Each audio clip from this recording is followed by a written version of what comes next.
tentang Pak Junaidi. Pak Jun, sebagai awal mungkin Bapak bisa cerita tentang Gojek. Gojek ini kan adalah kebanggaan Indonesia ya. Jadi keadaan umum Gojek sebelum pandemi ini seperti apa? Dan bagaimana sih impact-nya pandemi ini terhadap Gojek? Silakan Pak. Ya, mungkin terima kasih Pak Edi, Pak Koko juga buat intronya. Saya Junaidi dari Gojek. Salam kenal buat semua partisipan. Gojek jujur perusahaan baru Pak, jadi masih banyak belajar, masih banyak perlu belajar dari semua.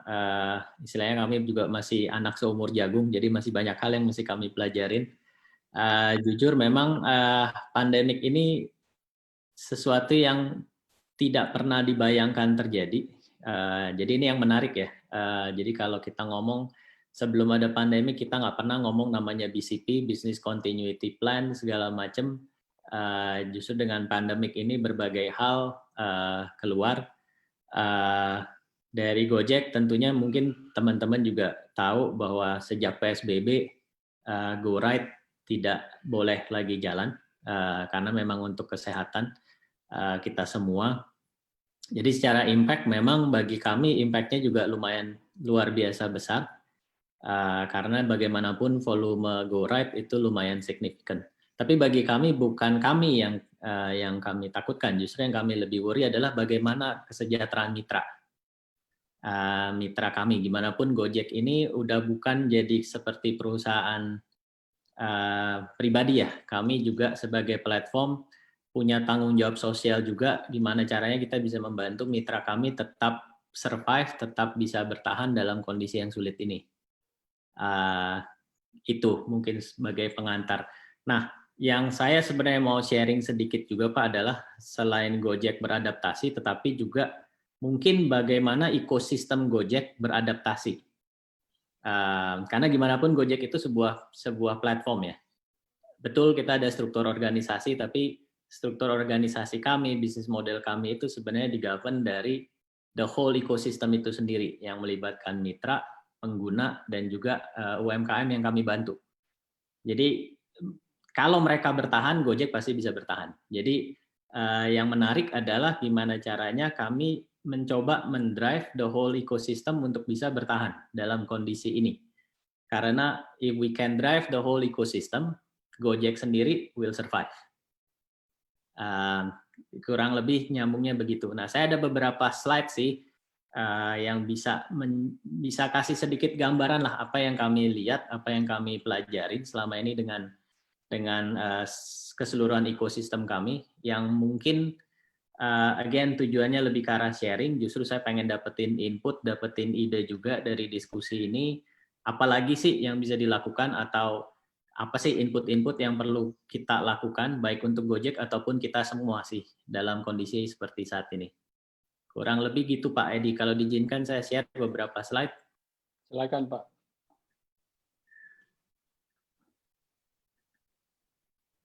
Oke. Sekilas Gojek sebenarnya fokus kepada ekosistem seperti yang tadi saya sampaikan. Our aim adalah we move people, we move things, we move money dengan menggunakan teknologi dan platform yang kita punya. Buat yang belum tahu, kita sebenarnya ada 20 lebih services saat ini. Jadi dari satu aplikasi kecil itu ada 20 jasa yang bisa dipakai. Plus kita juga sekarang sudah merubah diri, bukan hanya semua itu harus bikin sendiri Pak, internal Gojek, tapi kita juga bikin sebagai platform di mana startup lain atau company lain yang punya produk teknologi bisa masuk ke dalam ekosistem Gojek.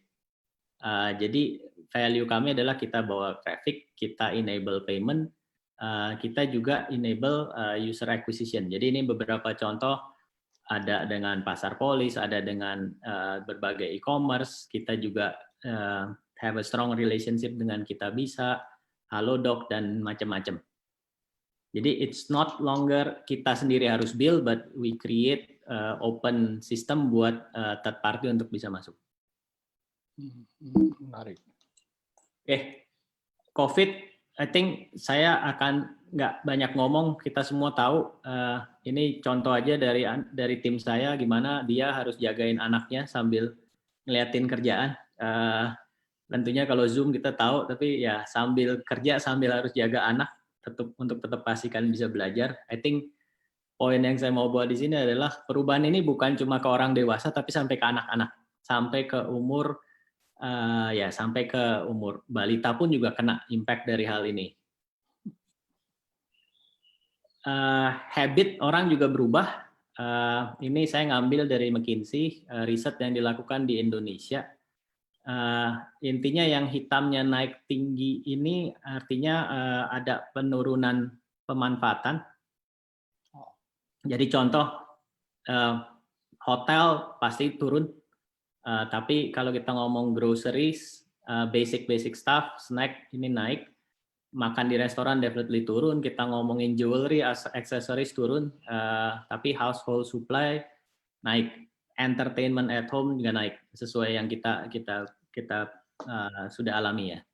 Jadi spending orang pun berubah dari spending yang terkait leisure, terkait keluar makan pada saat gajian, sekarang karena hal ini semua jadinya di rumah. Dan banyak ke hal-hal yang sifatnya basic. Ada beberapa hal yang terkait household, misalnya sekarang yang lagi ngetren adalah bikin gardening di rumah, olahraga di rumah, dan macam-macam. Oke, nah yang saya juga mau share di sini adalah COVID ini masalah dunia. Jadi bukan lagi cuma masalah Indonesia, tapi masalah dunia, dan magnitude-nya unfortunately itu kita masih belum tahu sampai selevel apa, to be honest. Ini data yang ada dari Global Economic IMF. Ini yang kotak, yang bulat kecil ini antisipasi dari stimulus ekonomi pemerintah untuk krisis di 2008. Yang biru muda adalah yang COVID. Jadi magnitude-nya itu luar biasa jauh, luar biasa tinggi dibandingin yang krisis-krisis yang kita tahu. And honestly sampai sekarang, apakah kita udah lihat the lights at the end of the tunnel? To be honest, belum. Jadi resistensi, persistent, agility ini sangat penting menghadapi situasi saat ini. Dan kenapa policy maker sangat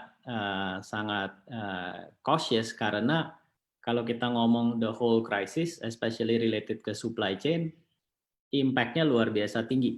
Ini studi dari S&P, dulu kita ngomong ada earthquake besar di Jepang. Impact-nya terhadap, tanpa menyebut merek ya, Global Electronic Company ini drop-nya sampai segini, perlu 1 tahun untuk recovery. Thailand yang dulu kalau masih ingat teman-teman ada banjir, di mana salah satu automaker harus stop operation resulting into $5 billion loss of sales. Yang menarik COVID, karena impact-nya jauh lebih banyak, kita belum tahu sebenarnya impact terhadap penurunan the whole macroeconomy seperti apa. Oke. Di China sendiri, ini studi dari Goldman Sachs, impact dari coronavirus itu sudah di level 1% dari GDP China. Bandingkan dengan flu burung atau yang lain yang relatively magnitude-nya 1/5 atau lebih kecil daripada impact coronavirus.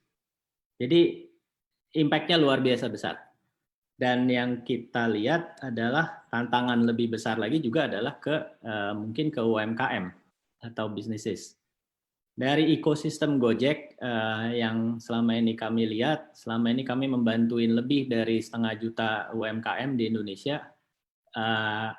Kita selama COVID juga berdialog karena seperti yang tadi saya sampaikan, prinsip kami adalah ekosistem ini harus hidup. Karena kalau ekosistem ini tidak hidup, Gojek juga tidak akan hidup. Jadi amat sangat penting untuk bisa identify apa yang kita bisa bantu agar ekosistem ini bisa hidup. So instead of thinking about gimana cara bikin Gojek hidup, we need to make sure ekosistem kita hidup, so that Gojek bisa hidup. So ini yang kita coba bertanya ke beberapa pelaku bisnis yang selama ini jadi partner Gojek.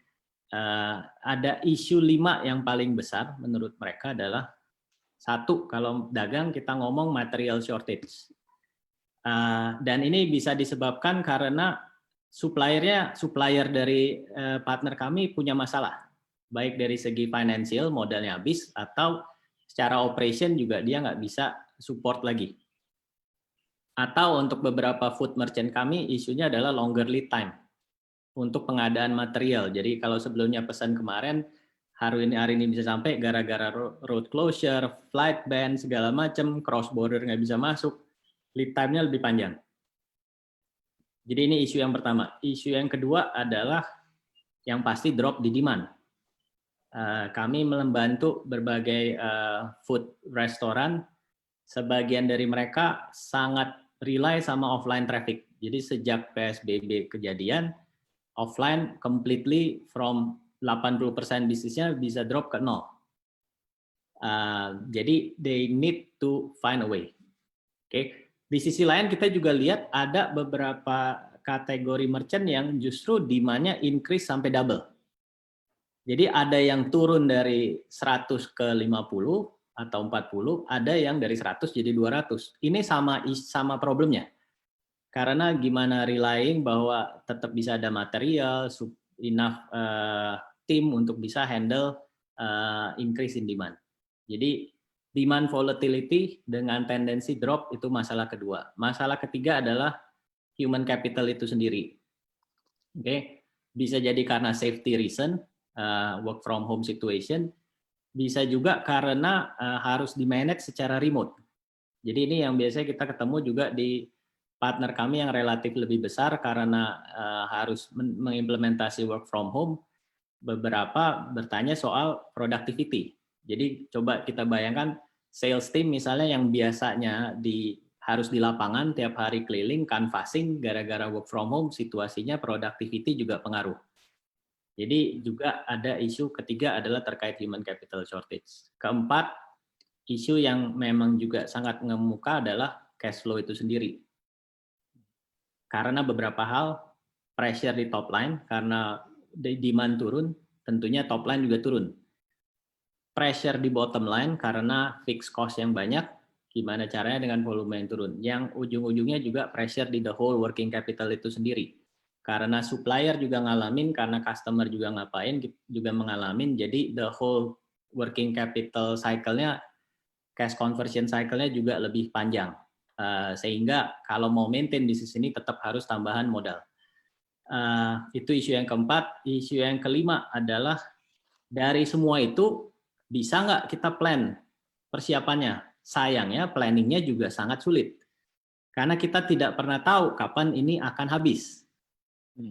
Kalau di typical business plan kita bisa lihat, oh ini akan stop, akan ada indikasi 3 bulan lagi stop, oke, kita tahan 3 bulan dan we adjust gitu ya. Masalahnya ini pun ujungnya kita belum tahu ini kapan akan selesai.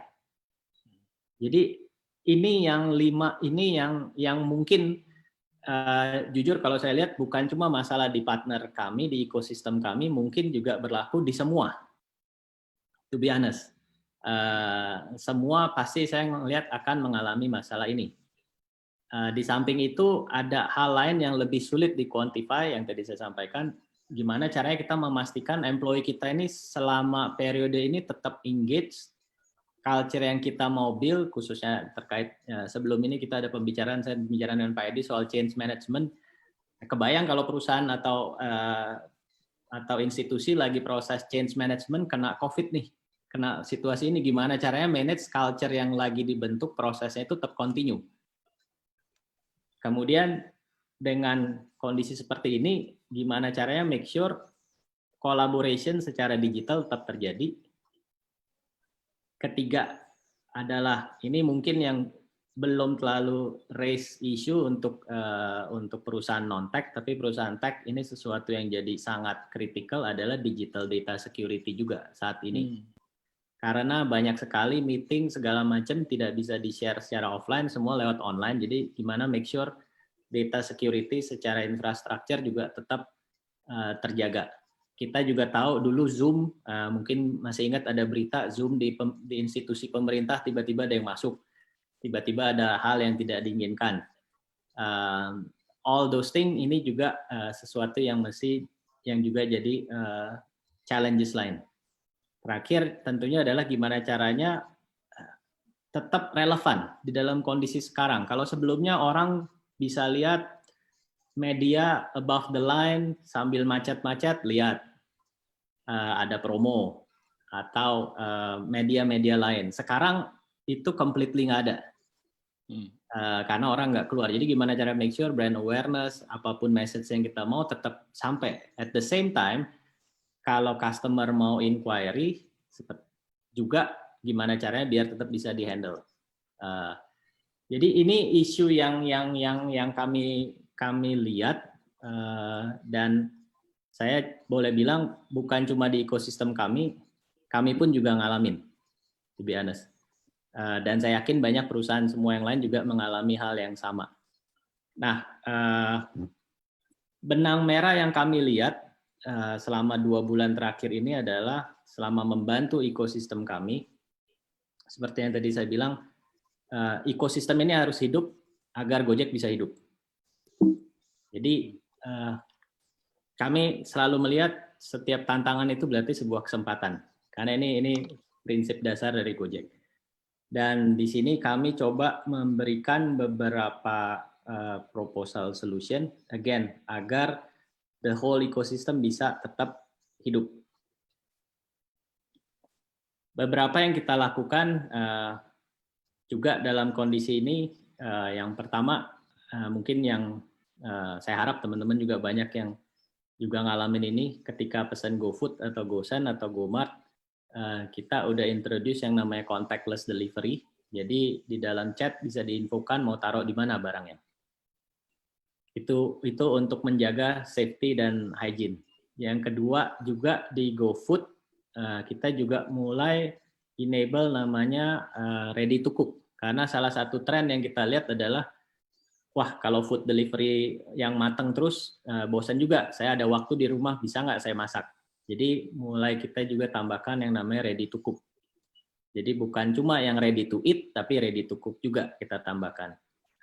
Yang ketiga, ini yang kita lakukan juga dengan menambahkan beberapa spot di beberapa kota besar, di mana mitra kami itu kami minta harus selalu check-in ke spot-spot ini untuk body temperature check dan juga disinfektan kendaraannya. Untuk yang Gokar kita juga tambahkan protection seal. Dan ini semua kita buat visible di depan konsumen.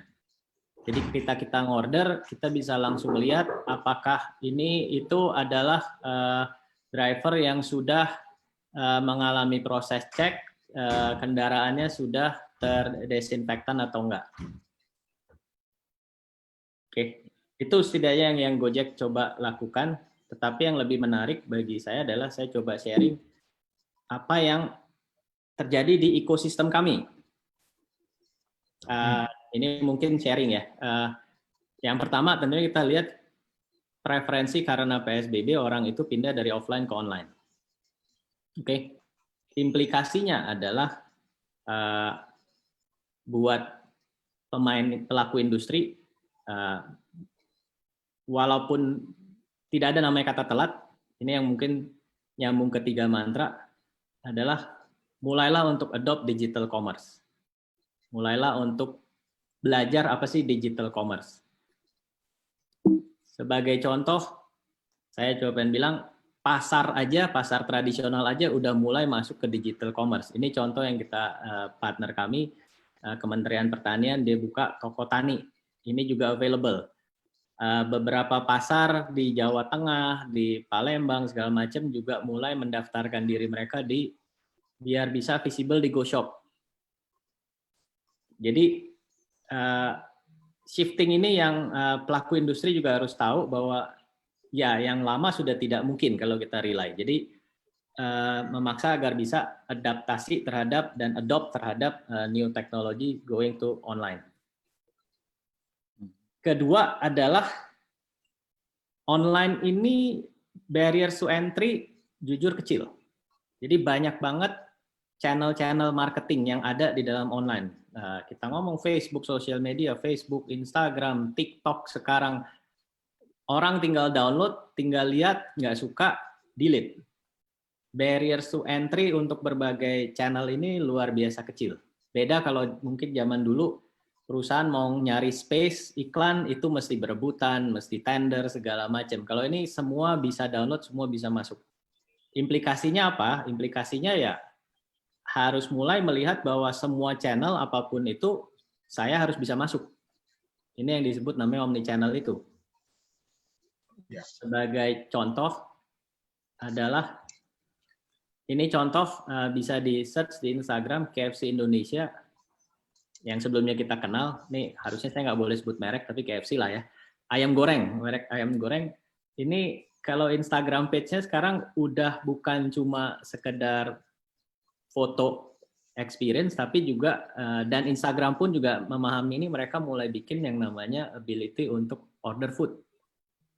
Jadi ngelihat dari Instagram, karena mereka ngelihat bahwa selama work from home banyak banget orang ngelihat kerjanya yang ngeliatin Instagram, Facebook segala macam. Oke, jadi di sini juga sesuatu yang baru.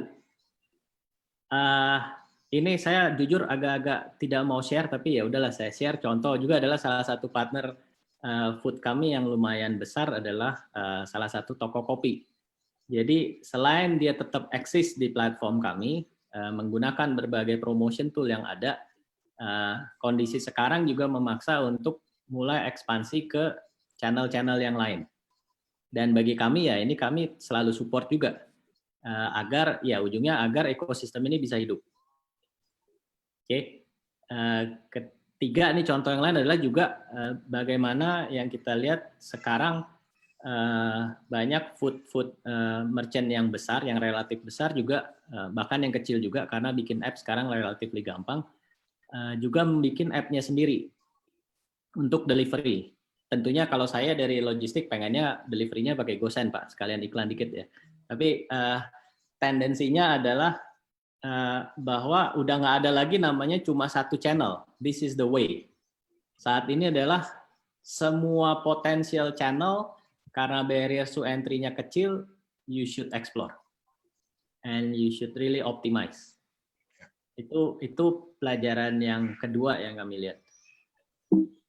Pelajaran yang ketiga adalah seiring dengan begitu banyak channel yang kita akan masuk dan going digital, amat sangat penting ada yang namanya real time visibility. Ini juga yang di Gojek juga ada, kami secara company punya namanya dashboard besar yang isinya semua produk, performance-nya di mana aja, posisi setiap kotak, bagaimana segala macam. Mungkin nggak perlu se-scale setinggi itu, tapi having sebuah dashboard, sebuah central dashboard yang bisa melihat end-to-end, mulai dari order itu masuk, bahkan order terhadap supplier, sampai penjualan ke setiap daerah atau setiap cabang, setiap outlet, punya visibility ini juga sangat penting. Mengapa? Karena balik lagi ke yang tadi, planning itu udah sangat sulit. Jadi yang bisa dilakukan adalah punya snapshot real time, ideally, dan langsung bisa di bottleneck isu yang ada di dalam value chain itu. Jadi responnya bukan lagi planning, tapi responnya seberapa cepat action itu bisa dilakukan. Dan untuk bisa ada action ini, we need this kind of tools. Tools ini nggak sulit. Saya GoSend selama ini melayani lebih dari 200.000 social seller, istilahnya seller-seller yang jualan online. Mereka pun dari diskusi yang saya ada, mereka pun juga bikin semacam ini, sangat sederhana. Mereka cuma bikin di Google Sheet. Yang penting saya punya Google Sheet, saya tahu barang akan masuk kapan, segala macam. Karena esensinya bukan tools-nya harus canggih. Kita nggak ngomongin model ERP canggih, but having visibility end-to-end ini agar action-nya bisa lebih cepat. Ini beberapa contoh kalau kita lihat di online seller, online commerce, ada beberapa dashboard yang beberapa tools yang bisa dipakai. Ada yang mulai kompleks sampai web yang lumayan banyak, ada yang omni-channel juga, ada juga yang sesimpel seperti yang di sebelah kanan ini yang namanya Sally. Ini benar-benar hanya buat individual seller. But the whole thinking adalah benar-benar punya visibility itu semua. Keempat, ini terms yang kalau kalangan supply chain, karena saya dari logistik ya, mungkin tim supply chain sering dengar ini namanya just in time. Nah, yang saya akan bilang zaman sekarang ini bukan cuma just in time, tapi juga ada just in case. Ada dua yang saya mau sampaikan. Yang pertama, ini again sharing dari pengalaman, open for discussion. Yang pertama adalah, kalau dulu kita sering banget ngelihat itu benar-benar, kalau kita lihat cost komponen itu di breakdown per value chain satu-satu. Ini cost-nya berapa, ini tambah ini cost-nya berapa, ini tambah ini cost-nya berapa, segala. Benar-benar try to optimize setiap titik. Unfortunately, dengan perubahan COVID ini, banyak hal yang berubah sehingga pemikiran yang agak silo yang masing-masing optimize masing-masing ini mungkin may not work. Jadi amat sangat membutuhkan kedewasaan untuk melihat secara total lagi. Jadi instead of per item, melihat secara total, kasarnya asalkan secara total masih cuan ya jalan aja. Nih bahasa pasarnya, instead of ini cost di atas harus begini, begini dan selanjutnya.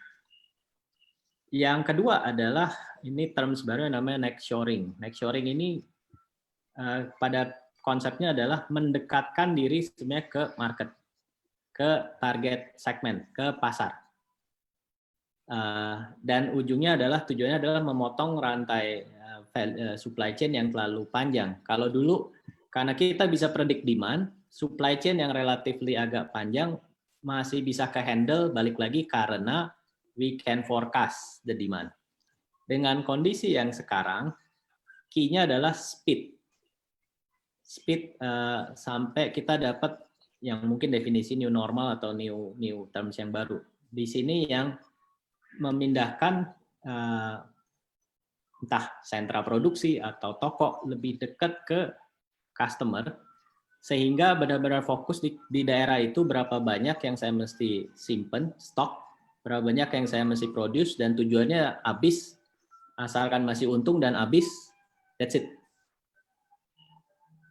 Oke, jadi di sini yang mungkin kalau beberapa perusahaan gede yang kita lihat adalah mulai mikirin soal apakah saya mesti pindahin produksi, apakah produksi saya mesti jadi job model ataukah seperti apa agar lebih resilient dan lebih agile. Beberapa case studi yang sebelah kanan nih contoh adalah Cloud Kitchen. Ini juga konsep baru yang mungkin lagi ngetren nih beberapa hari terakhir. Pada prinsipnya adalah ya memindahkan agar lebih dekat ke target konsumen. Ini juga yang kita lihat, bahkan juga beberapa pemain groceries, pemain sayur-mayur pun juga mulai bikin hub-hub baru. Hub kecil baru tapi lebih dekat ke konsumen. Ini juga tren yang dilihat untuk mengantisipasi kondisi saat ini. Berikutnya adalah soal data, Pak. Dengan going digital, datanya akan banyak. Di sini jujur tantangan buat semua orang marketing. Kalau dulu kita selalu ngomong mesti survei, mesti engage big survey company gitu ya untuk tahu, untuk deep stick posisi saya jauh atau enggak, ini gimana. Untuk organize survei aja mungkin bisa dua bulan, surveinya sendiri sebulan. Nah, karena kita nggak ada luxury itu lagi, mengingat kondisi saat ini, ability untuk langsung tahu data, untuk langsung lihat tren, and untuk action itu juga penting. Oke, contoh ini sedikit promosi Pak. Ini juga yang kita lihat, konsumen kami pada saat PSBB bilang mereka nggak bisa lagi ke gerai-gerai logistik untuk ngasih barang misalnya. Di sini yang kita lihat ada opportunity bagaimana kita ngebantu juga mereka untuk jadi first mile-nya, untuk ngambil dan taruh di untuk bantu agar orang-orang di rumah tetap bisa kirim antar kota. Karena selama ini GoSend kan hanya dalam kota. Contoh lain yang kita lihat adalah soal bundling itu sendiri. Ini yang banyak di GoFood yang kita coba lakukan dengan beberapa brand adalah orang Indonesia kan sukanya yang asin-asin. Nah, gimana caranya kita juga upsell dengan bundling barang-barang yang manis. Jadi beli ayam goreng bisa sekalian beli yang manis. Ini juga secara ekosistem membantu restoran tersebut agar dapat additional margin. Buat brand pun ini membantu dari segi penetrasi yang lebih direct. Terakhir,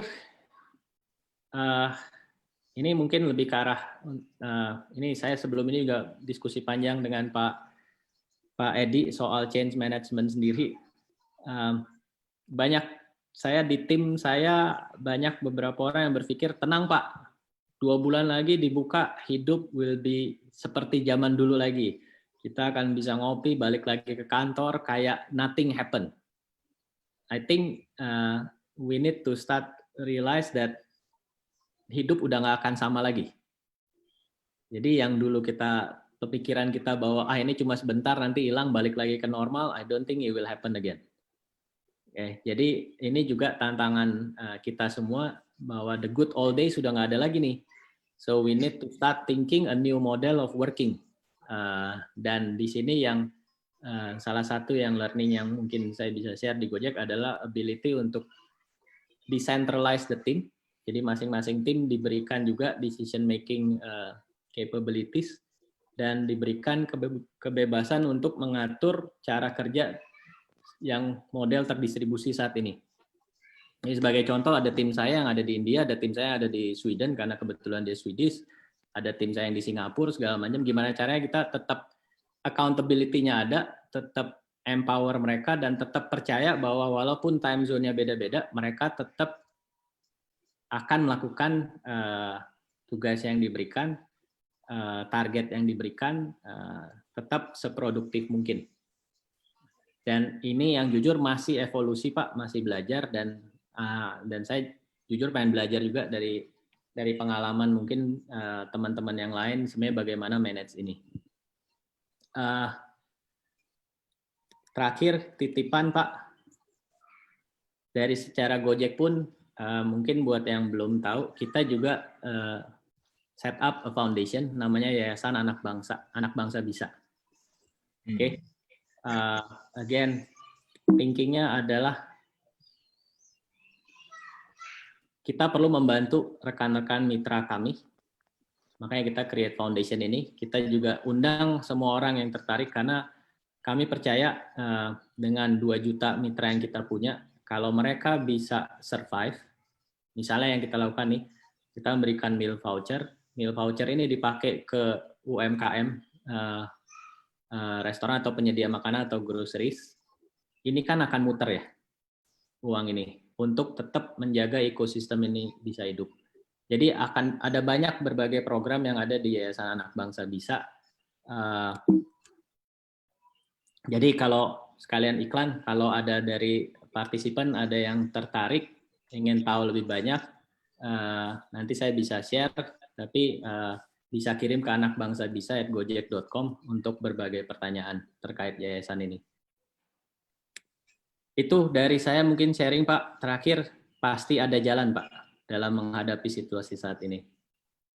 Oke, terima kasih Pak Junaidi. Sharingnya luar biasa nih.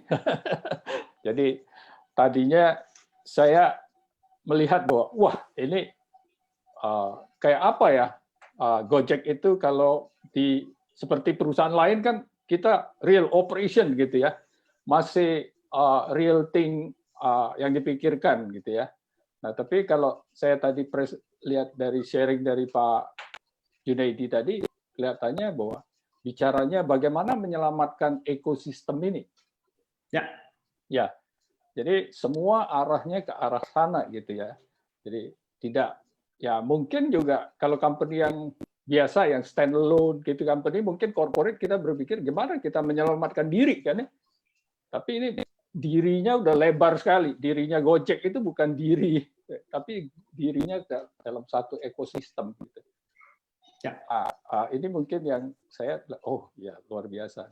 Nah mungkin kalau kita lihat, kalau tadi mungkin pertanyaan yang pertama kali saya pikir muncul di kepala saya bicara bagaimana menyelamatkan ekosistem ini. Nah, ekosistemnya sendiri ini seberapa bad gitu impact-nya, Pak? Oke, ya kita bisa bilang Pak yang tadi saya sampaikan kita punya lebih dari 2 juta mitra driver, kita punya lebih dari 1,5 juta restoran partner, kita punya lebih dari seratusan ribu mitra go live, seratusan ribu ibu-ibu arisan juga yang ada di dalam ekosistem kami. Kalau dibilang impact-nya berapa besar, jujur lumayan besar Pak. Sebagai contoh, GoRide itu tetap masih sumber mata pencarian yang paling besar dari mitra kami. Dan kalau bayang, kalau GoRide-nya nggak ada, berarti sebagian besar dari income-nya juga tidak ada. Nah, benar memang ada peningkatan di seperti GoFood ataupun di logistik untuk bagian yang saya pegang, tetapi memang peningkatannya itu belum bisa menutupin penurunan yang ada di GoRide. Jadi itu kondisinya Pak. Jadi kalau dibilang impact-nya bagaimana, impact-nya jujur lumayan besar. Makanya di awal-awal kami langsung berinisiasi membuat yayasan, berinisiasi juga dari kami juga pledge, sebagian dari salary juga kami taruh di situ untuk membantu ini dulu. Dan ujungnya benar-benar kami ingin menstimulasi bahwa ini masalah bersama loh, bukan masalah Gojek, sebenarnya masalah the whole ekonomi. Jadi ya semangat gotong royong lah. Semakin banyak yang turun tangan membantu di sini, kita sebagai yang memulai, kita menyiapkan wadah ini sehingga mempermudah orang-orang untuk bisa mau ikut berpartisipasi. Mungkin yang pernah juga ikut, kita juga ada beberapa bahkan konser online juga untuk donasi dengan slang, dengan macam-macam juga kita ajak.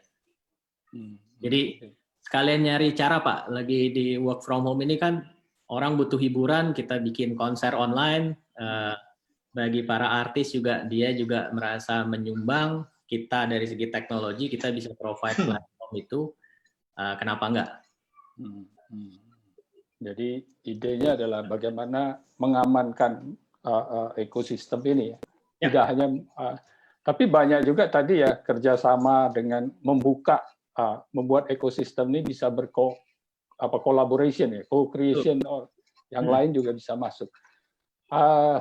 Oke. Mungkin Bapak Ibu ya silakan kalau ada, saya invite juga untuk bertanya atau sharing, karena tujuan dari webinar ini adalah memang kita sharing ya. Jadi sharing, diskusi. Saya kalau ketemu dengan para narasumber ini selalu mengatakan beliau juga ingin mendapatkan masukan. Jadi tolong kalau ada komentar bisa dituliskan atau nanti kita akan beri waktu gitu. Ya Pak Koko, mungkin silakan Pak Koko, mungkin ada yang ingin tanya awal. Baik Pak, terima kasih. Jadi ya terima kasih Pak Edi, Pak Junaidi. Sepertinya kita sudah menyelesaikan sesi 1, kita siap masuk ke sesi 2. Diskusinya lebih mendetail, dalam. Seperti kata Pak Edi tadi, saat ini kalau ada pertanyaan silakan ditulis di chat, kita akan pilih nanti. Sebelum nanti di sesi terakhir kita bisa sharing langsung pakai fitur raise hand dan untuk ngobrol langsung.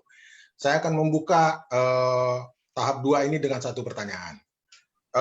Yang sangat terasa dari Gojek adalah satu culture dan satu budaya yang sangat inovatif. Mulai dari titik awalnya, kemudian perkembangannya, kemudian bagaimana Gojek bisa melihat masalah-masalah, muncul dengan solusi-solusi inovatif, muncul dengan produk-produknya. Kemudian tadi Pak Junaidi juga bicara tentang ekosistem. Gojek itu tidak bisa jalan sendiri, tapi dari satu kesatuan, satu ekosistem. Nah, sekarang ekosistemnya itu sangat terdampak oleh yang namanya pandemi corona. Nah, di situ juga terlihat solusi-solusi yang ditawarkan dari Gojek ke ekosistem juga sangat inovatif. Nah, pertanyaan saya sebenarnya sangat mendasar. Mungkin ini bisa menjadi informasi juga, masukan, inspirasi bagi teman-teman penonton semua. Bagaimana sih Gojek bisa membangun satu culture yang inovatif itu dari awal berdiri, dari awal mungkin nggak terlalu susah. Semua orang-orang yang inovatif itulah yang membuat Gojek. Tetapi kan sekarang organisasinya lama-lama tambah besar. Dan ya itu tadi, ada tuntutan untuk menjadi lebih teratur, menjadi korporasi. Gitu. Apa yang dilakukan Pak agar bisa tetap membangun semangat dan culture inovatif di Gojek? Oke, Demikian, Pak. Pak, Thank you, Pak, pertanyaannya. pertanyaannya. Pertanyaannya sederhana, tapi jujur sulit, Pak. Kami pun juga masih belajar seperti yang saya sampaikan. Jadi, kalau saya prinsipnya, setiap tempat pasti ada plus, ada minus. Pasti ada tantangan, pasti ada kelebihan. Oke. Dan idealnya semua orang saling belajar satu sama yang lain. Tapi kalau saya ditanya kenapa sih Gojek kok kelihatannya bisa sangat inovatif segala macam, ada beberapa hal yang saya lihat sebagai mungkin sebagai foundation-nya ya. Yang pertama misinya sih Pak. Pada saat kita mulai merekrut orang pun kita selalu menekankan soal mission-nya. Ada satu values yang benar-benar kami pegang adalah it's not about you. Jadi it's not about kamu masuk pengen mencari kayak apa ya, mencari jati diri pribadi atau mencari personal fame. Karena balik lagi, we are an ecosystem, we are a platform. Jadi yang harus ditekankan adalah misinya.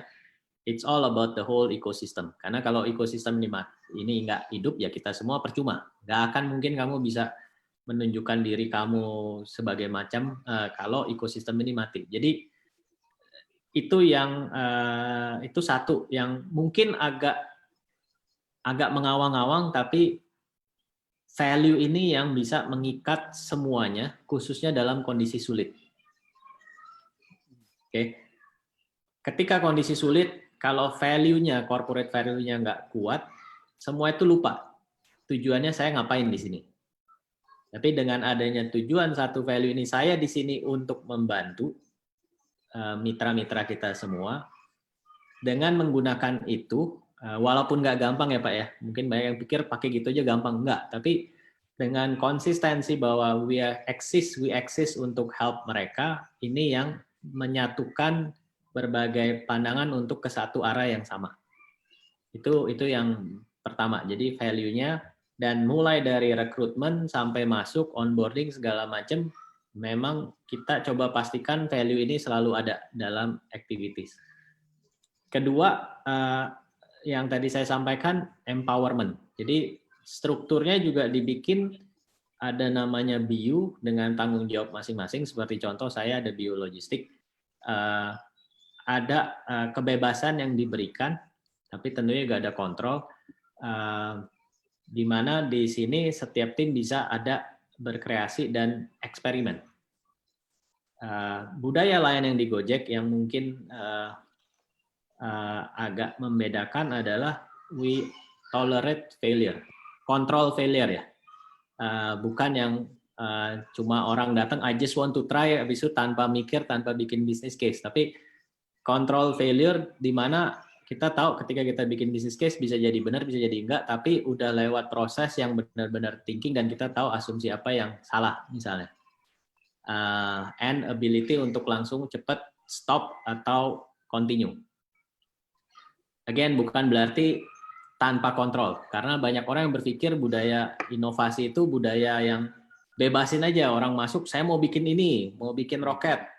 Ya ada hal yang memang secara logik nggak make sense gitu loh. Jadi tetap masih ada rambu-rambu itu, tetapi lebih difokuskan untuk mengeksplor asumsi yang nggak pernah dites. Jadi ada kontrolnya. Itu yang kedua juga. Yang ketiga, khusus buat corona ini soal visibility Pak.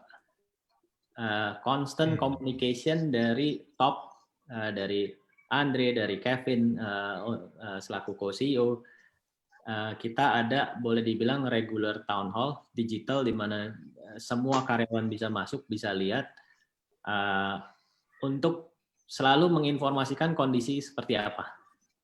Karena khusus buat COVID, saya yakin tantangannya jauh lebih tinggi seperti yang tadi saya sampaikan. Kita nggak tahu tim kita itu mungkin di rumah lagi, mohon maaf, lagi tidur atau lagi ngapain. Dan sama juga sebenarnya buat tim kita terhadap kita, mereka juga mungkin mikir, atasan saya itu tahu nggak sih saya selama ini udah kerja setengah mati, dipanggil conference call tiap hari, ini kan yang nggak kelihatan secara fisik. Jadi amat sangat penting juga constant communication, regular cadence, regular catch up untuk make sure sinyal dari bawah ke atas, atas ke bawah juga berjalan secara sama seperti halnya kondisi sebelumnya. Yang keempat, Gojek jujur beruntung Pak.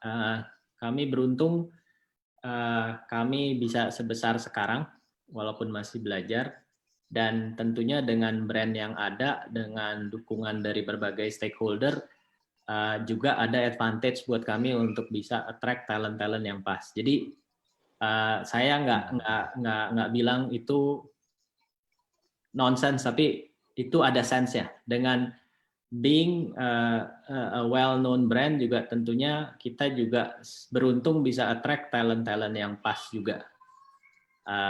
Jadi itu juga yang saya bilang juga ada advantage di situ sih. Dan recognizing itu makanya kami selalu mencoba agar brand ini tetap strong, tetap membumi, tetap merakyat, tetap semua orang Indonesia tetap bisa tahu Gojek itu apa dan ngerasa memiliki sih.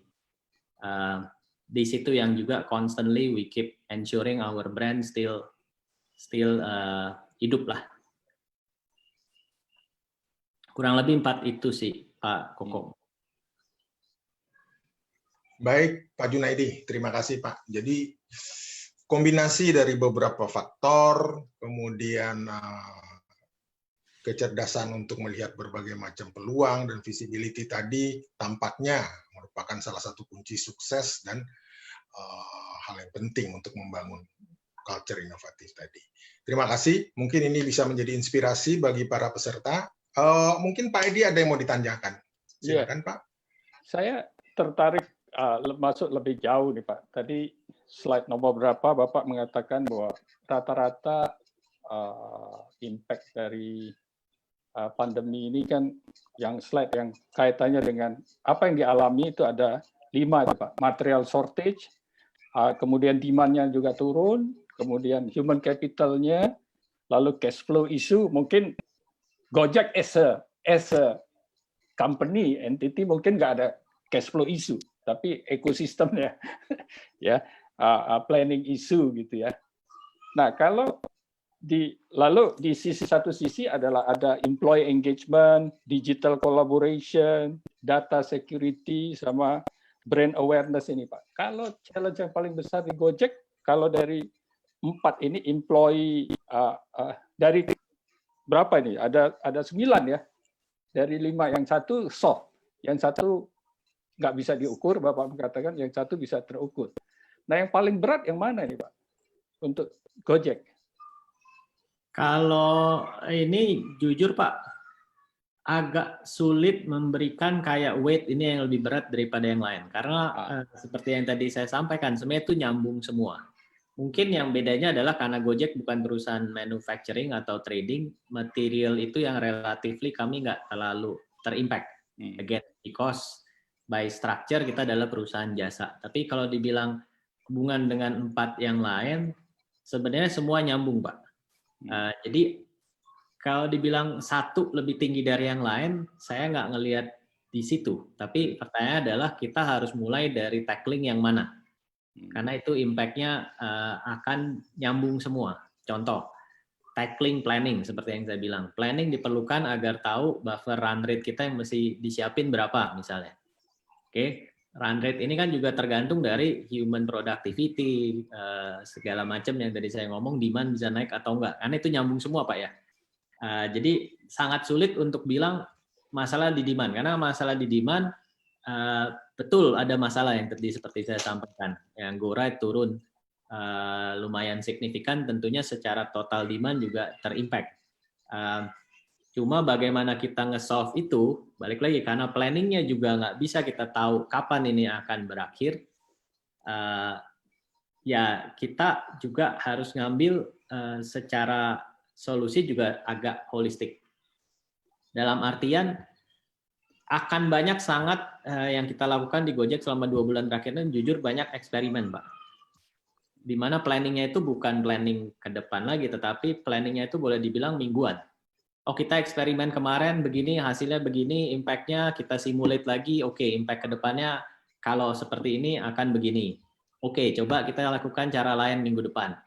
So, it's the degree of planning-nya itu udah bukan planning ngomongin kayak 3 tahun, 2 tahun, udah nggak ada, tapi lebih ke arah minggu depan, minggu kemarin seperti apa, what we want to experiment this week, we try, next week we see as a total company impact-nya berapa, then what else we can do. Jadi it's a holistic solution sih to some extent. Agak susah buat saya untuk bilang yang mana yang lebih tinggi dibandingin yang lain. Tadi Bapak nyinggung sedikit soal cash flow, Pak. Cash flow gimana pun semua tempat punya masalah, Pak. Dari segi gini, regardless whether you have a lot or not, prudent cash flow management is needed, no matter what. I think ini juga yang jadi fundamental juga bahwa no matter what, mau dibilang ada investment baru segala macam, basic discipline of prudent ini juga tetap perlu sih. Di situ sih Pak yang kami lakukan. Jadi saya nggak bisa single out salah satu aja yang paling gede, karena the whole solution has to be integrated. Oke. Ya, terima kasih Pak. Jadi memang jadi satu ya. Nah, ini mungkin ada pertanyaan yang relate di situ kan. Pada saat ini kan orang, apakah di Gojek work from home semua? Ya. Ya. Jadi ya, Pak. Ya, itu tadi Bapak mengatakan bagaimana digital collaboration ya. Ya. Nah, ini ada pertanyaan yang menarik nih dari Pak Jarod nih. Ya. Jadi Pak Jarod mengatakan terima kasih Pak insightful sharing-nya. Bagaimana pertanyaannya Jarod dari mana ini Pak Edi? Mungkin bisa Pak Jarod ini dari perusahaan apa? Pak Jarod Anorogo ini dari PQM. Teman saya juga ini. Jadi, oke. Ya, Pak. Ya, ada pertanyaannya adalah bagaimana agar dapat membongkar silo thinking di internal dan eksternal, terutama membangun ekosistem bersama gitu. Dalam membangun ekosistem bersama ini mungkin apakah ditemukan ada pola pikir silo-silo gitu ya. Gimana membongkarnya mungkin itu. Iya, terima kasih Pak Jarod. Silo ini jujur sulit Pak dibongkar. Jadi saya belak-belakan memang sulit dan butuh waktu. Kalau yang pengalaman yang setidaknya yang saya lihat dan baik di Gojek ataupun di luar Gojek, di Gojek juga apakah ada silo thinking? Ya, dibilang semua orang bisa ada silo thinking, ada. Cuma yang biasanya kita bongkar balik lagi adalah dengan cara yang tadi, why we are here. Jadi ketika kita ngelihat misalnya interact dengan tim lain atau dengan eksternal, kita ngelihat selalu silo, biasanya kita balikin lagi. Sebenarnya why we exist. Kenapa partner itu eksis, ekosistem lain kenapa eksis, and provide sufficient proof bahwa kita itu harus sama-sama bareng karena it's good for the ecosystem, it's good for everyone. Jadi biasanya itu yang dilakukan di dalam Gojek, culture-nya juga sangat data driven, jadi bukan lagi pakai feeling. Jadi ngomong silo itu bukan kayak feeling saya ini nggak bagus, saya nggak mau kerjain gitu. Tapi where is the data? Let's show the data, let's analyze the data. Kalau kita nggak tahu datanya, yang tadi saya bilang, let's experiment together. Experiment in control environment. Jadi bukan lagi soal nyerang. Banyak orang yang melihat kan silo ini nyerang pribadi ya. Kayak wah ini makan teritori saya atau apa nih? Nah, instead of thinking like that, biasanya yang dilakukan di dalam internal Gojek adalah let's experiment together. Jadi tim kamu, tim saya, kita eksperimen. Jadi instead of challenging lebih ke arah kayak terkesan personal, let's look at the data, sama-sama agree eksperimen setnya gimana, let's run it, sama-sama analyze, sama-sama draw conclusion bareng-bareng. Jadi nggak kerasa bahwa ini tuh I'm challenging you or you're challenging me, tapi the data said so. And based on that, baru kita sama-sama bagi ini loh yang harusnya kita sama-sama build. Itu sih yang saya lihat yang mungkin efektif di Gojek. Tapi seperti yang saya bilang, bisa efektif di Gojek karena memang secara infrastruktur, secara tipe talentnya, secara visibility terhadap data itu ada.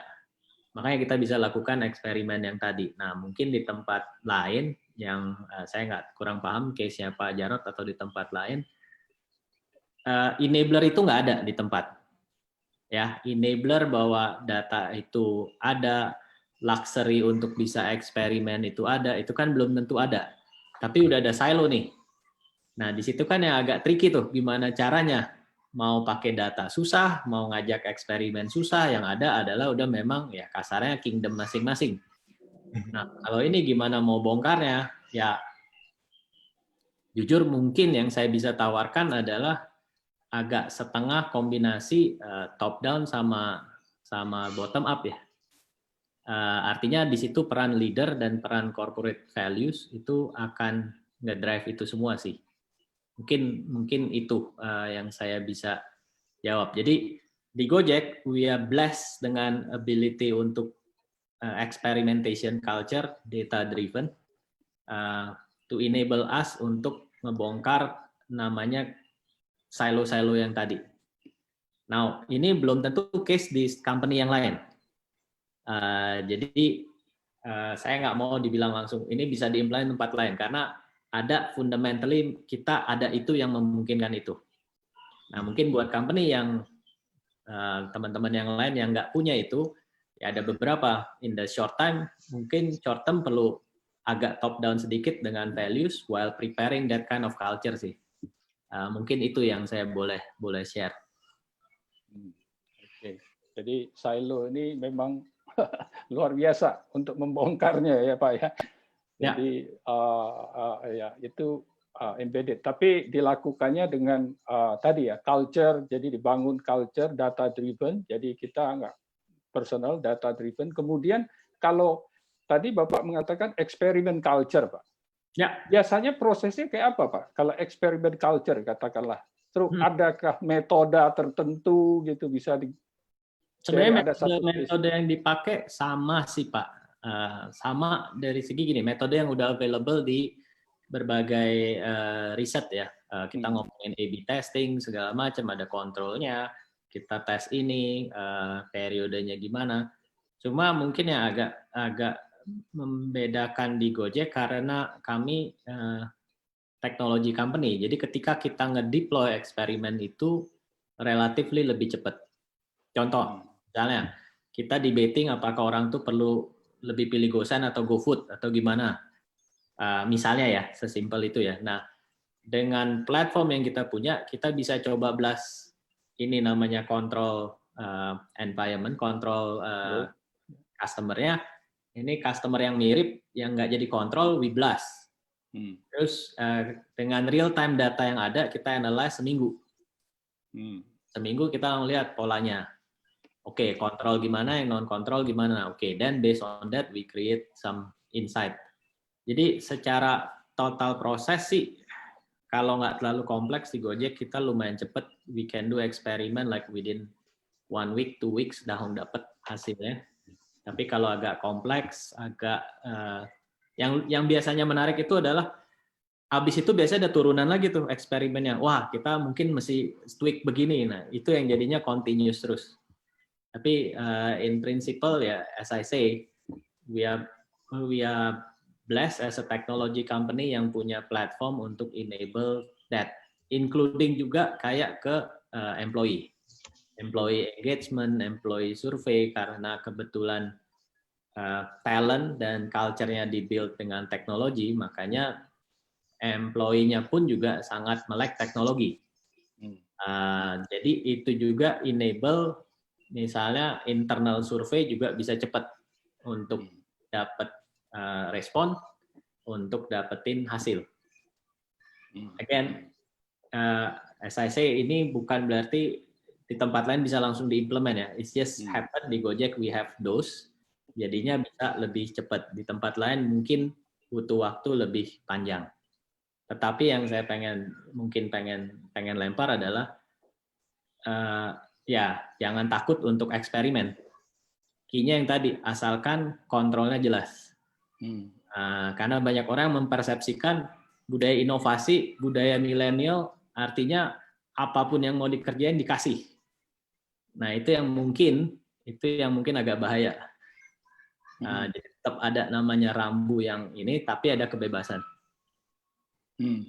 Ini ada dua nih. Jadi pertanyaan dari ini tanpa nama nih. Ya. Pertanyaannya menarik. Bagaimana evaluasi performance karyawan dilakukan di situasi work from home nih di Gojek? Apakah ada gitu? Ada Pak. Kalau bilang evaluasi perlu ada, selalu ada. Malah evaluasinya ini gini. Kalau evaluasi di kami itu selalu ada nama evaluasi dari hasil pencapaian target yang kuantitatif. Ada juga soal leadership potensial yang sifatnya soft skill. Kalau yang targetnya kuantitatif, I think it's very straightforward. Dengan dashboard yang kita punya tiap hari, we can see whether matriksnya itu benar-benar ter-achieve atau enggak. Yang soft ini, justru dengan work from home ini, kebutuhan untuk lebih sering yang namanya one-on-one, untuk dapetin feedback malah jadi lebih tinggi.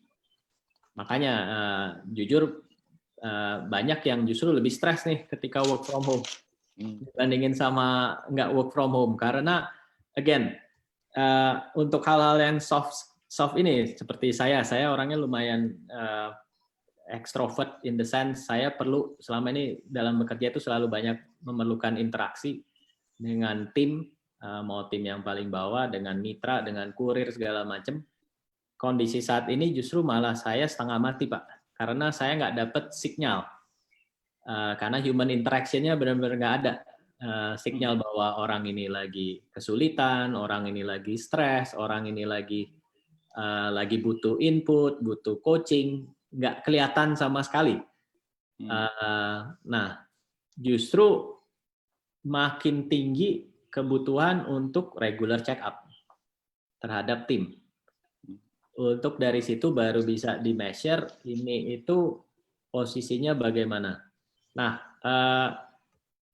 yang juga mungkin agak membedakan Gojek dari yang lain adalah ada satu DNA Gojek juga di mana kita sebenarnya nggak mungkin sama seperti tech company yang lain adalah kita misalnya tidak memaksa karyawan itu harus masuk kayak mohon maaf kayak company yang lain yang harus masuk jam segini, harus ada fingerprint, harus ada masuk segala macam karena memang budayanya yang kita build nggak seperti itu.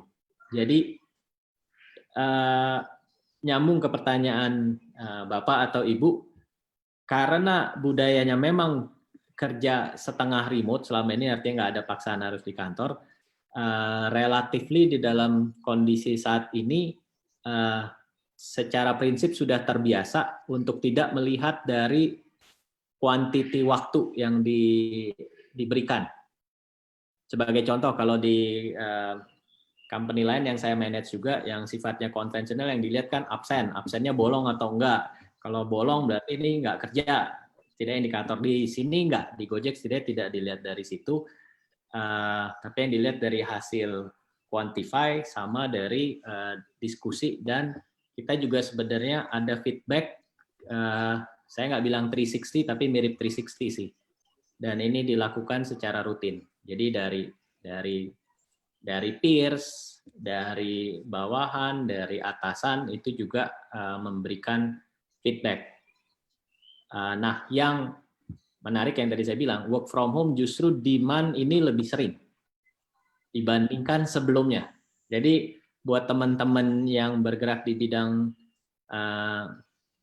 people ataupun human capital, saya yakin ini tantangan juga nih. Jadi jangan berpikir pada saat pandemik ini malah wah tugasnya tim people malah lebih nggak jelas. Justru malah tertantang untuk gimana caranya bisa memanfaatkan tools untuk lebih sering yang namanya check up, untuk bisa cek temperature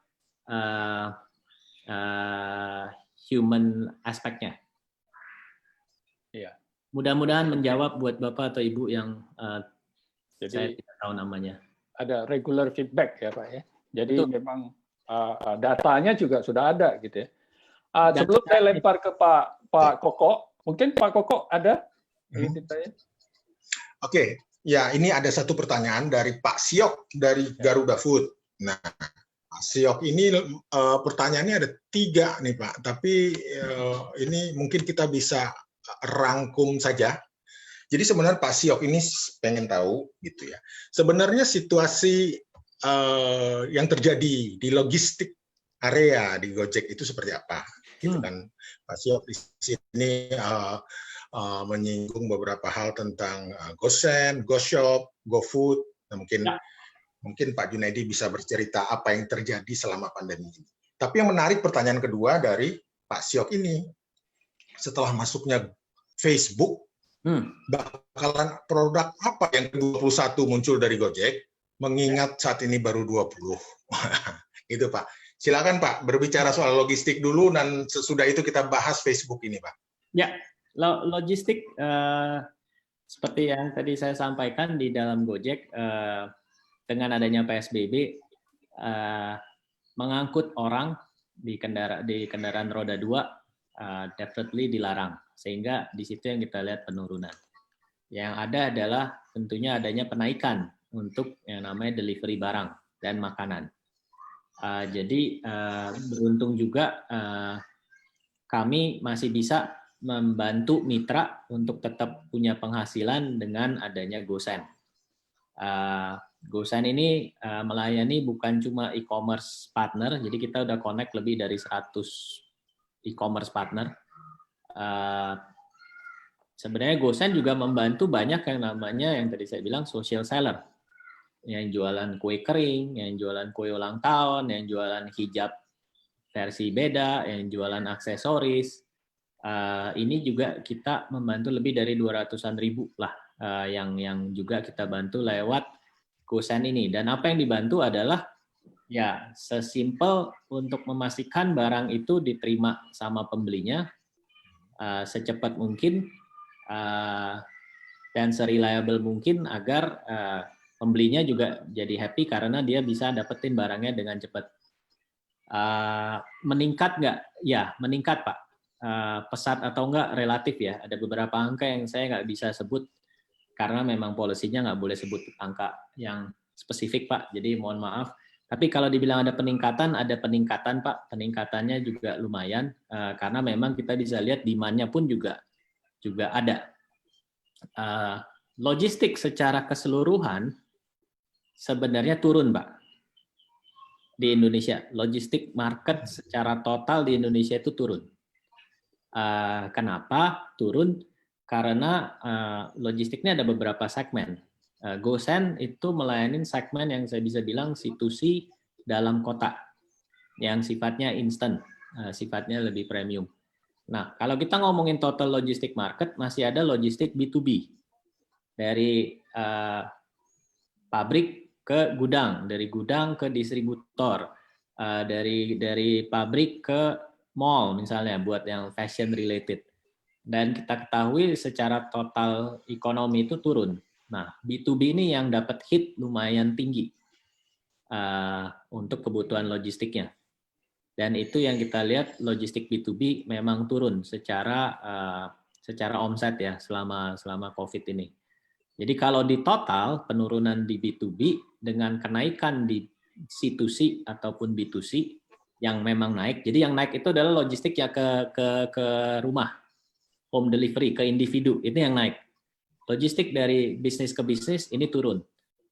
Nah, sayangnya penurunan B2B itu lebih tinggi daripada kenaikan ke C2C atau ke konsumen. Jadi makanya secara total sebenarnya turun total logistik. Jadi hanya subsegmen dalam logistik yang tumbuh dan kebetulan segmen yang kami ada tumbuh. Jadi tanpa bisa menyebutkan angka, Pak Syok, saya cuma bisa bilang naik, yes, naik pesat, ya lumayan lah Pak, ada kenaikan. Tapi yang tadi saya bilang, secara total mitra kami jujur secara income masih turun. Spesifiknya kayaknya ada pertanyaan juga, kerugiannya, penurunannya seberapa jauh, impact. Jujur kita masih riset juga bersama third party, karena kita ada angka internal, tapi untuk hal yang sifatnya makro banget, kita perlu ajak eksternal juga agar bisa dapat legitimasi, bukan angka kami. Ya, di situ yang kami melihat bahwa tetap ekosistem ini, walaupun GoSend naik, GoFood naik, tetap masih membutuhkan bantuan dan dukungan untuk the whole ekosistem. Pertanyaan terakhir, masuknya Facebook, ada tambahan apa? Waduh, Pak. Jujur, kita dibilang apakah ada yang jelas sudah di plan, put it this way, Facebook masuk sebagai strategic investor, kita punya misi yang sama, kita pengen seperti yang saya bilang membantu UMKM Indonesia biar bisa lebih maju. Nah, bentuk produknya apa, jujur masih digodok Pak. Tapi bagi kami, the end goal adalah benar-benar ingin membantu UMKM dan the whole ecosystem bisa lebih maju lagi. Jadi mungkin sneak previewnya saya cuma bisa bilang begitu Pak. Soal apa spesifiknya, tunggu aja tanggal mainnya Pak. Baik Oke. Pak, terima kasih Pak. Ya. Kita sewaktunya tinggal kira-kira 40 menit lagi. Sesi terakhir itu adalah tanya jawab langsung. Jadi kita menggunakan fitur raise hand. Jadi kita harapkan ada yang bisa bertanya langsung dan sharing langsung. Boleh Pak Koko, boleh sebelum ke raise hand ada satu pertanyaan menarik nih. Oh boleh, ya silakan. Ya, ini dari Pak Riki Afrianto nih, dari Mayora nih. Ini quite challenging nih ya. Pertanyaan. Halo Pak Junaidi, thanks for the sharing. Mohon pencerahan nih, apakah ada benchmark perusahaan yang menurut Pak Junaidi bagus dalam sisi logistik supply chain dan mengapa? Kedua, dibandingkan dengan negara lain seperti Cina, apa yang bisa kita pelajari, kita adopt logistiknya gitu. Mungkin pertanyaannya gitu. Ini di fitur chat nih. Ya, wah, pertanyaan dari Pak Riki. Salam kenal Pak Riki. Kayak udah kenal juga, tapi wah lumayan pertanyaan ini menantang. Saya jadi juga nggak enak nih kalau ngejawab terhadap Pak Riki. Kalau saya nggak ngelihatnya begini sih Pak. Mungkin kita nggak bisa lihat bagus hanya dalam sisi logistik atau supply chain. Karena logistik atau supply chain itu di berbagai different kind of industry, ada yang jadi benar-benar key competitive advantage, ada juga yang sebenarnya jadi key enabler. Jadi tergantung industrinya ya. But challenge-nya adalah di masa COVID ini hampir semua companies menitik beratkan pada supply chain management yang sangat kritikal. Purely karena alasan tantangan yang tadi saya sampaikan. 5 tantangan yang tadi saya sampaikan itu is a classic supply chain challenge. Mulai dari materialnya, dari modal untuk bisa beli material ini, dari demand-nya, the whole thing. Makanya banyak banget yang memang put a very strong emphasis on supply chain terhadap kondisi pandemik ini. Karena di sini yang supply chain ini jujur subject matter yang orang suka agak jelimet dan agak males ngeliatinnya karena very operational. Tapi sebenarnya ini backbone dari banyak hal khususnya dalam kondisi yang menantang seperti saat ini. Tentunya company yang punya supply chain yang excellent ini yang bisa thrive dan bisa survive dalam masa COVID ini. Nah, kalau saya nggak menyebut merek sih, tapi yang bagus menurut saya adalah back to basic about supply chain itu sendiri adalah menghubungkan demand sama supply. Jadi company yang bisa punya visibility end to end itu yang akan bisa thrive, Pak. Jadi ketika Bapak tanya, yang bagus itu apa? Pertama, dia punya visibility end to end. Dia tahu demand-nya di mana, dia tahu supply-nya kondisinya seperti apa. Oke. Yang kedua adalah company yang punya data itu dan di-equip dengan tim supply chain yang bisa make decision secepat mungkin terhadap kondisi itu. Contoh, kita ngomong kalau supplier, sesimpel kita ngomong handphone, Pak. Handphone ini banyak sebenarnya basic material itu disuplai di China. Dan China gara-gara krisis, gara-gara COVID kemarin, supply-nya itu stop. So, having that visibility immediately tahu, oke, supply saya tergantung dari mereka, dan mereka kita tahu dalam kondisi sulit, itu dashboard yang tadi. Yang kedua adalah kemampuan timnya untuk bisa langsung sourcing. Jadi ada soal data, ada soal kemampuan supply chain timnya untuk bisa adopt, react, dan langsung ambil action. Itu dari sisi supply. Yang menarik juga dari sisi demand. Mungkin ini nyambung ke Pak Riki ya. Sebelumnya demand forecast ini naik segala macam, stok udah di mana-mana, produksi udah jalan, sekarang tiba-tiba turun. Kemampuan yang kedua yang supply chain-nya bagus adalah ini agak difficult tapi nyambung ke industri 4.0 adalah ability untuk langsung adapt production-nya langsung diganti, Pak.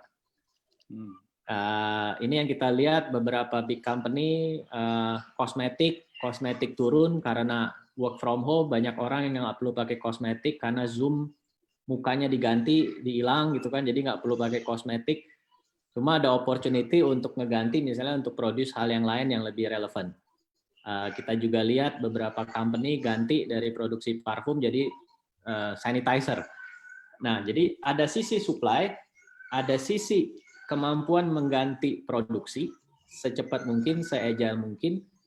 Yang ketiga adalah kemampuan untuk men-tap into demand channel yang baru. Ini yang tadi saya ngomong terkait omni channel yang tadi, keberanian untuk go digital, cari channel baru, untuk bisa fit balik ke the whole supply chain sih.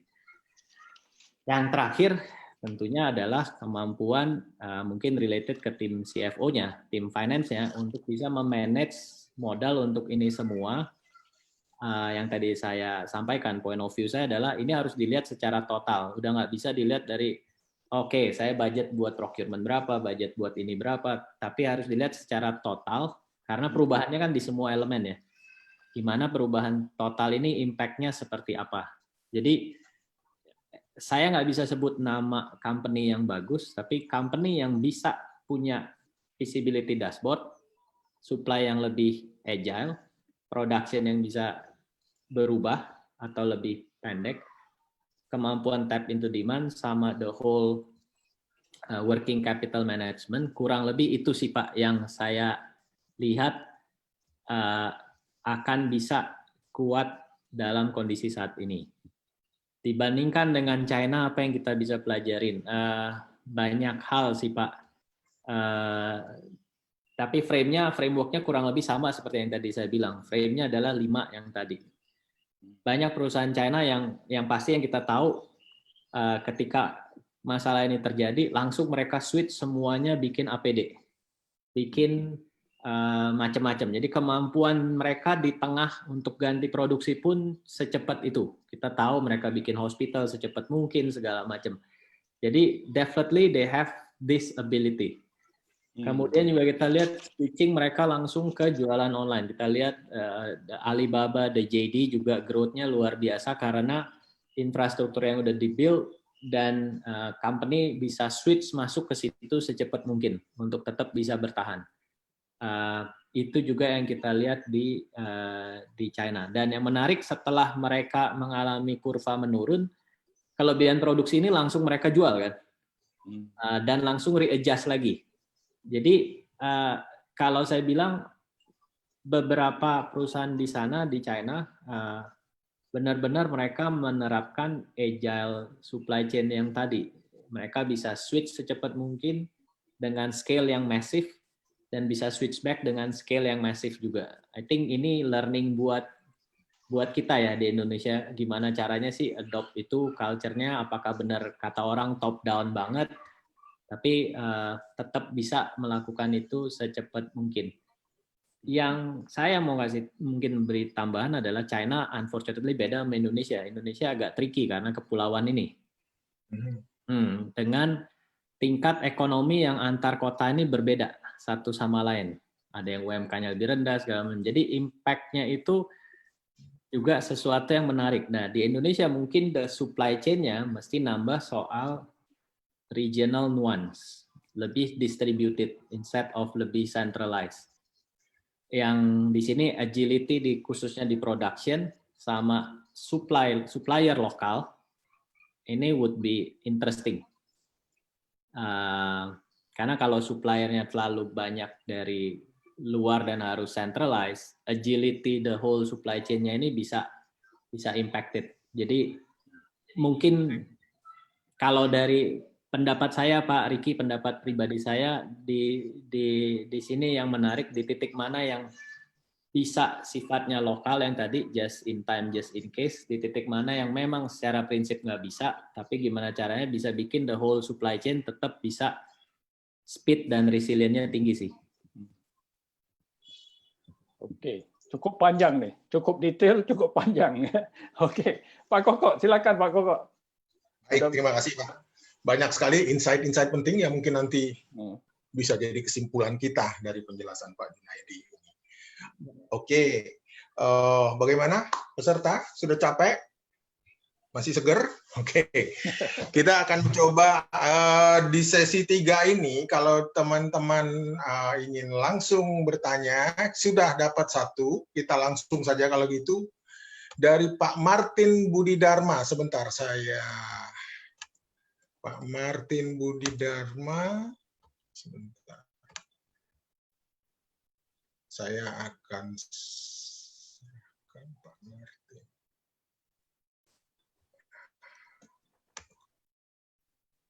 Silakan Pak Martin, dijelaskan Bapak dari mana, pertanyaannya apa, silakan mau sharing atau seperti apa, silakan Pak Martin. Iya Pak, terima kasih Pak. Saya Martin dari PT Tritunas Gemilang. Kami supplier untuk proyek-proyek konstruksi. Seperti yang kita tahu bahwa konstruksi juga termasuk sektor yang terpukul gara-gara COVID ini. Kalau kita tahu 5 tahun kepemimpinan Jokowi yang pertama, proyek sangat ramai. Bahkan supplier-supplier kecil pun kebagian semua. Nah, dengan adanya COVID ini, semua terpukul.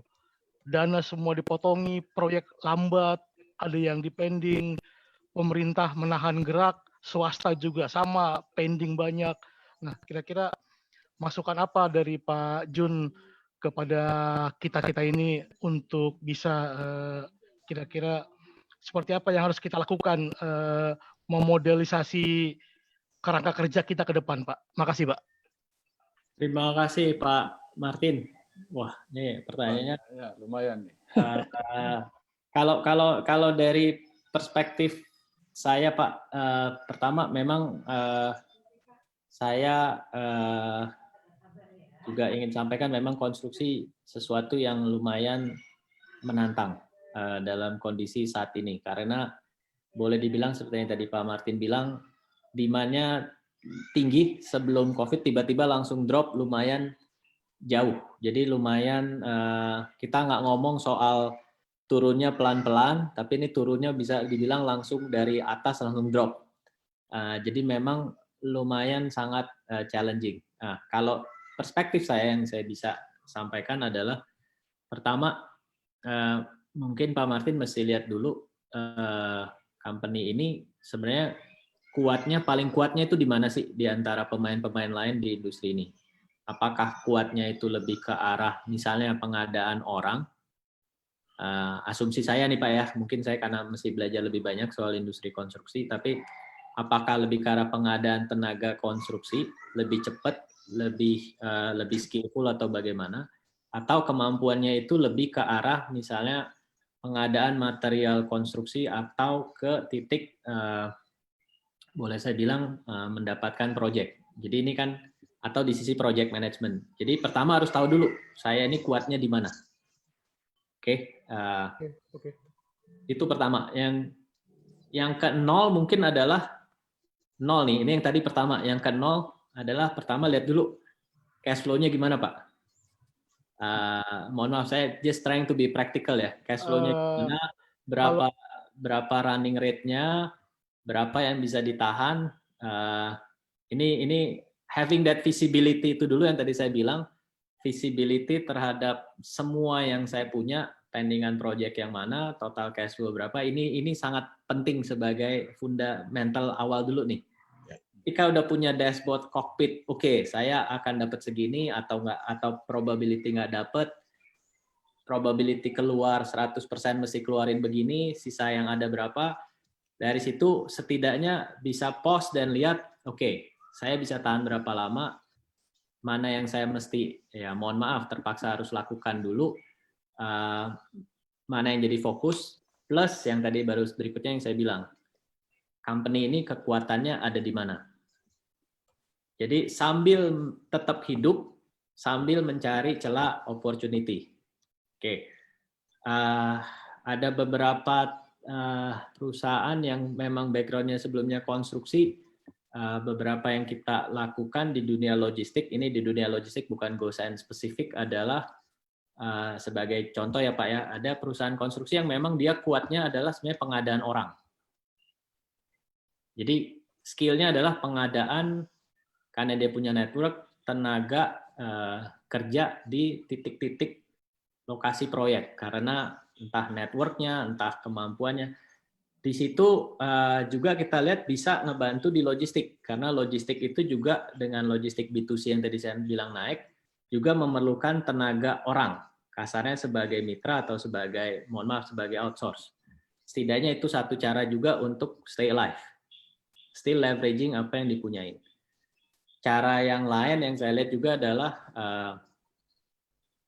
mencoba, zaman sekarang ini udah bukan lagi competition ya, tapi cooperation. Jadi ya apa yang Bapak alamin sebenarnya dialamin juga sama yang lain. Betul. Jadi kalau sebelumnya masih sama-sama jalan sendiri, mungkin saat ini adalah untuk buka pintu dan saling ngobrol sama yang lain sih Pak, untuk saling ngisi gimana instead of masing-masing hidup atau masing-masing mati, gimana caranya bikin dua-duanya bisa hidup tapi saling sharing. Mungkin itu sih Pak, tanpa saya tahu detailnya ya. Oke Pak, baik Pak. Ya, tapi saya akan, ya mungkin Bapak udah lakukan adalah, urge dulu adalah having that visibility, posisi saya ideally setiap hari bisa diupdate secara, mohon maaf, secara uang, secara yang lain itu seperti apa. Having this constant discipline untuk tahu posisinya di mana, it's also key sih Pak. Oke, makasih Pak Jun. Ya. Terima kasih Pak Junaidi, terima kasih Pak Martin. Ada lagi pertanyaan? Silakan teman-teman, rekan-rekan, kalau ada pertanyaan.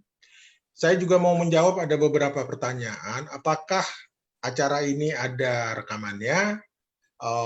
Acara ini ada berupa live stream di Facebook fan page kita, Astur Solution. Di situ juga akan tersimpan. Anda bisa lihat langsung, bisa lihat lagi nantinya di sana.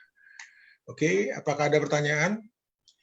Kalau belum ada pertanyaan, saya mau lempar pertanyaan menarik sekali dari Pak Rianto Gozali. Pak Rianto ini selalu hadir di acara kita. Nah, ini pertanyaannya menarik nih Pak. Out of topic questions, seberapa secure Gojek, GoSend, dan GoFood dalam penularan COVID-19? How to ensure? Sebab ini, ya ini hal yang sangat penting tentunya untuk menjamin bahwa hal ini bisa aman. Baik Pak, silakan Pak. Thank you Pak Rianto untuk pertanyaannya. Kami dari platform Gojek selalu berusaha memastikan, mendorong agar semua interaction yang kami punya ini secure dari terhadap COVID-19. Ada beberapa elemen, Pak. Pertama, kita mesti pastikan mitra kami juga sehat. Kedua, interaction antara mitra dengan, selain mitra ini ada dua ya, ada mitra driver, ada mitra restoran juga, Pak ya, untuk terkait food. Jadi kesehatan mitra itu, kesehatan, kebersihan mitra itu penting. Kedua adalah interaction dari mitra kami, baik mitra ke mitra, restoran ke driver, ataupun driver dengan konsumen, ini juga dilakukan dalam koridor yang menjunjung tinggi kesehatan. Itu secara prinsip. Nah, apa yang dilakukan, Pak, secara konkret? Untuk merchant restoran, kami secara rutin lakukan sosialisasi hidup sehat, Pak.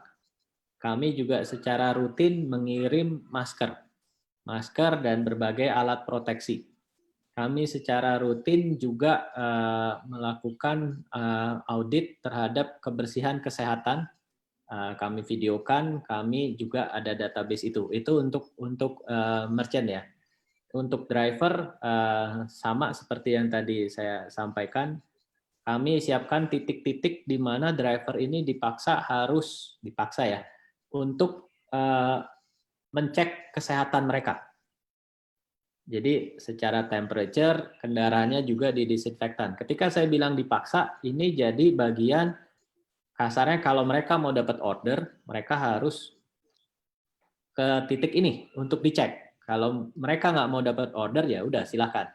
Jadi prerequisite-nya adalah driver ini secara rutin harus mengecek diri mereka secara suhu, secara tes, dan secara kebersihan kendaraan juga dilakukan. Oke, itu yang poin yang pertama. Yang kedua adalah tentunya interaction itu sendiri. Belum semua, tapi kami terus lakukan adalah kalau mungkin yang terakhir-terakhirnya pesan GoFood, dari restorannya pun sekarang udah kita kasih seal, untuk beberapa restoran yang besar ada juga tempelan yang menjelaskan suhu dari orang yang menyiapkan makanan itu di sisi makanannya. Sisi drivernya juga kita bikin visibility di konsumen bahwa driver itu sudah pernah dicek, kondisinya kendaraannya sudah disinfektan. Habis itu on top of that, dari ketika order, konsumen sebenarnya bisa milih untuk mau interact langsung atau contactless yang bisa ditinggalkan di tempat. Jadi itu sih Pak upaya-upaya yang kami sudah lakukan. Kami jujur terus lakukan upaya lain, memanfaatkan teknologi, memanfaatkan apa yang kami punya untuk terus cari inovasi agar kita tetap bisa memastikan ini secure, Pak. Kurang lebih begitu, Pak Rianto. Saya open kalau ada tambahan dari Pak Rianto, mungkin ada ide, Pak mungkin bisa begini-gini ini ya. We are always open to suggestion sih Pak. But the most important bagi kami adalah kesehatan juga, kesehatan baik dari mitra kami maupun juga dari konsumen. Baik Pak, terima kasih Pak Junaidi. Oke, mudah-mudahan menjawab pertanyaan Pak Rianto. Pak Edi, ada yang ingin ditanyakan atau ada yang mau raise hand lagi? Ya. Kita sudah hampir sampai di penghujung acara. Oke, sepertinya tidak ada lagi, belum ada lagi. Baik, di akhir acara biasanya kita ada semacam kesimpulan, ada semacam closing remark yang diberikan oleh Pak Edi Sutanto. Untuk itu saya langsung berikan saja ke Pak Edi. Silakan Pak.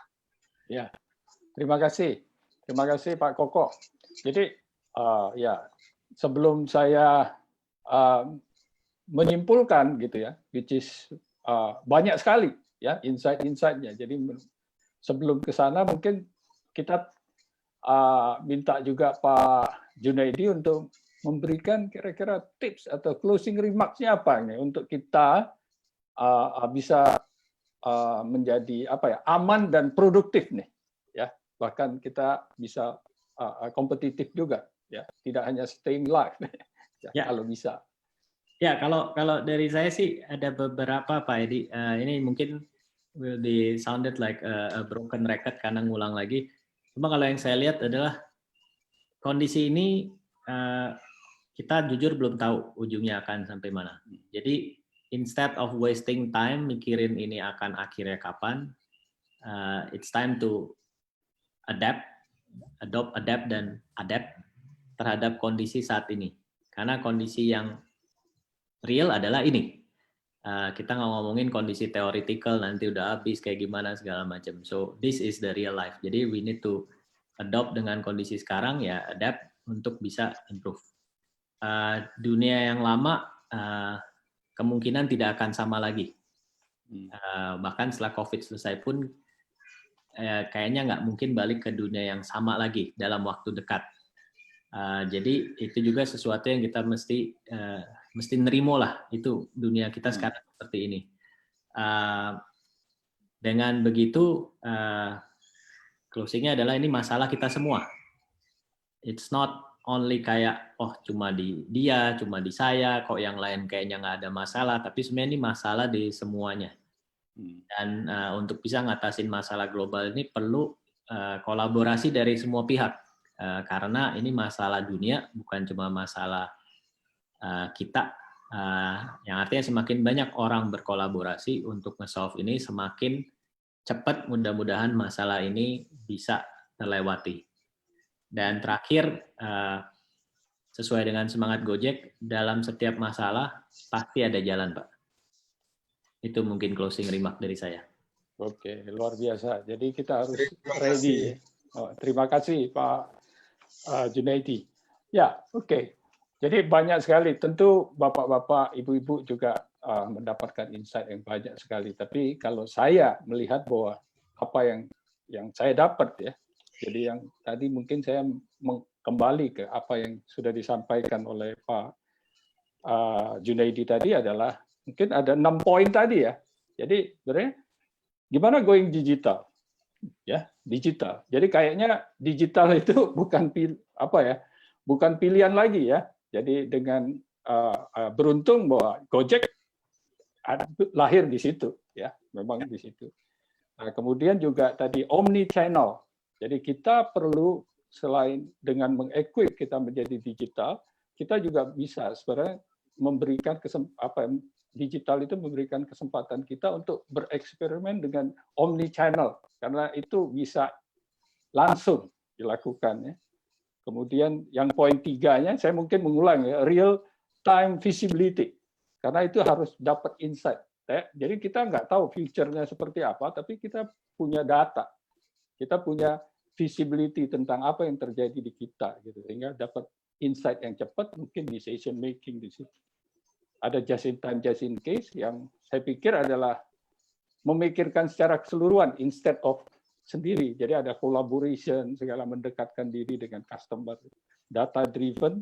Kemudian yang terakhir yang disebut-sebut terus oleh Pak Junaidi itu adalah how can we mastering a digital collaboration. Jadi berkolaborasi secara digital dengan empower team. Mungkin itu yang kita harus lakukan gitu ya. Nah, 6 poin itu yang stated jelas sekali dari presentasinya, sharingnya dari Pak Junaidi. Nah, kalau kita lihat adopt, adapt, ini kan proses change management. Kita melihat bagaimana organisasi itu bertransisi, ya. Jadi kalau yang dari Gojek, jadi yang di-adopt itu mungkin itu juga DNA-nya bahwa harus mensupport ekosistemnya. Itu adalah adoption, decision, direction yang dipilih gitu ya. Dengan agility, dengan produk-produk yang inovatif gitu ya. Nah, bagaimana organisasi beradaptasi? Jadi berkali-kali tadi Pak Junaidi juga bilang kita blessed gitu ya. Gojek is blessed karena mempunyai culture. Sebenarnya culture-nya itu ya, culture data driven karena sebagai technology company untuk data menjadi lebih gampang. Kemudian bereksperimen itu yang luar biasa.